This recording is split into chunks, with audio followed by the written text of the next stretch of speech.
how are you modeling failure for your daughters, for your sons? And what's the failure culture in your home? Because remember, it's not the talk that counts, it's the walk that counts. And it's so vital for us to really understand as women how to manage failures, because there is no life without failure. And failure is one of the greatest opportunity for us to actually grow and expand, because without failing, how do we actually evolve and make it better and make ourselves better? So failure is actually an irreplaceable path towards freedom, towards greatness, towards wholeness, towards a life of joy, right? We need to be able to manage failure as part. Now, the question is, how are you as a mother right now teaching your daughters to understand that failure is not just part of the journey, but it actually makes the journey sweet? Okay, because we need to train our daughters, our sons, and who we are to actually see failure as an opportunity for growth. So in our home, is failure a bad thing? When they come home with a bad grade, with a failure, do you say, oh my gosh, that's awful? Is there labels attached to failure of not being good enough, of, how horrible there is?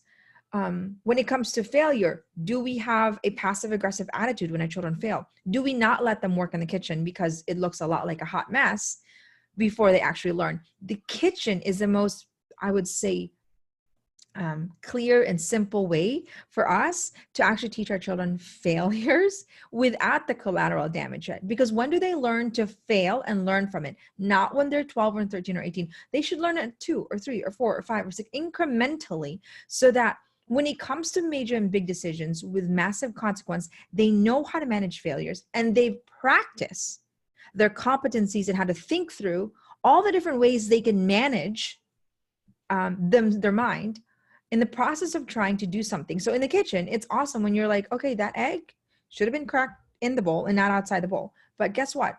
A cracked it outside the bowl is a much better consequence than perhaps a negative influence from a friend, right? So this is where we actually teach them that failure is part of a beautiful life. So that when they fail at home, when they break a glass, when they don't crack the egg, when they don't make a bed, or they make a bad decision, do we chew them out, or do we say, okay, how can we actually gain from this failure? What can we grow from? Honey, failure is part of it. Let's celebrate the failure by growing from it, right? So that now they see that it's part of a culture that they have, so that they don't allow failure to limit what it is that they were created to do and also be, so that they don't have this limited understanding that now they're defined by their failure as opposed to being refined by it. And that's how we need to actually teach our daughters that failure is an opportunity for refinement and does not define our worth.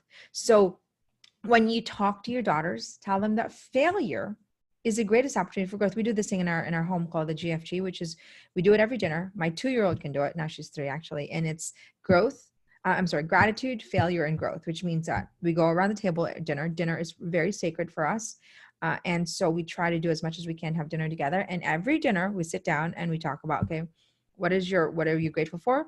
How have you failed today? And how have you grown from those failures? And when my children say, well, I don't know how I failed today, then my husband would say, well, maybe you're not daring big enough. Maybe you're not trying, other things that are uncomfortable, so that they know that failure is part of it. And so, I had this actually experience with our neighbor, and my 8-year-old, Ina, was playing with a friend, and the mom was there, and she was telling me the story of my daughter. And she's saying that her daughter made a mistake, and she was, critical, and she wanted to just throw the towel. And so my daughter, sweet Ina, saying, listen, failure is part of it, and that you can always find a solution, and that you shouldn't let your mindset of failure make you feel like you can't move on. And, she's 8, and I teach myself to do this, and I am a grown adult, and I teach thousands of women to do this. So my point in saying that is that we equip our daughter early enough, then we don't risk them being pummeled by a world that's constantly making them feel like a failure, okay? Making them feel like a failure is so damaging, because they don't have the capacity yet to create distinctions that failing, okay, is normal, but I'm not a failure just because I have failed. So literally the script that we have as a mom is say, your failures does not make you a failure. Okay. That's so important. Your failures does not make you a failure. You are not a failure because of you failed. But as a mom, you have to also know that your failures, not, making dinner or not finishing a project or having a house clean, does not also define you, right? So that your children, how to equip them, but also you might have, children who make you feel bad. Say, mom, you totally messed up, or you yelled at me, and, and now, they make up a story in their head because you raise your voice, and you literally are able to look at them and say, sweetie, have you failed in your life? Have you failed? And have I made you feel small when you failed? Or was that a moment where you feel like, okay, I failed and I'm going to grow from it? Well, I'd love to be able to do everything right all the time. But yes, I yelled at you. And I want you to know that that's not the mom I want to be. But when I fail, I need you to love me and not have stories in your head that make me feel like I'm a bad mom because I yelled at you at one point. We need to create those boundaries because they could use that to manipulate us and make us also feel like a bad mom. I hear this over and over again with so many moms that what their daughters say about them or what their children, they ruminate as opposed to actually hold their daughters accountable and say, listen, you fail and I fail. The point is that I'm growing from my failure. That's the key word, is that you're growing from your failure because you can't hold them accountable unless you too are growing from your failure. And so by modeling how you're growing from your failure and making sure that you're not defined by your failure, they get to witness you walk the walk and not just talk.